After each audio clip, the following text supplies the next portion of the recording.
இங்க ஒரு பொண்ணு ஒரு கர்வ் மாதிரி விஷயத்த வந்து பாக்குறா. அதுக்குள்ள போன உடனே பாத்தீங்கன்னா ஒரே டேக்குள்ளேயே வந்து பாத்தீங்கன்னா மாட்டிட்டு இருக்கா.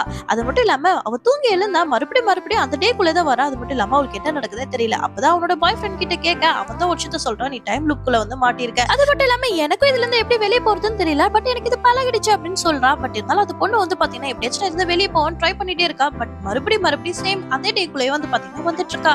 சோ அதனால வந்து பாத்தீங்கன்னா நம்ம தூங்குனா தானே வந்து நம்ம இதே டேக்குள்ள மாட்டுவோம். நம்ம தூங்காமலே இருந்தா என்ன ஆகுதுன்னு சொல்லிட்டு ட்ரை பண்றா. பட் இருந்தாலும் அவளால தூங்காம இருக்க முடியல.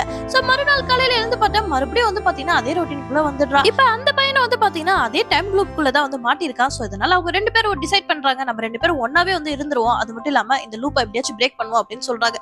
சரி ஓகே அப்படின்னு சொல்லிட்டு இவங்க ரெண்டு பேரும் சேர்ந்து ட்ரை பண்றாங்க. ஒரு கட்டத்துக்கு மேல வந்து பாத்தீங்கன்னா அந்த டைம் லூப்ல இருந்து அவங்களுக்கு அந்த டே வந்து திருப்பி வாழ்ந்து ஜாலி என்ஜாய் பண்ண ஆரம்பிச்சிடுறாங்க.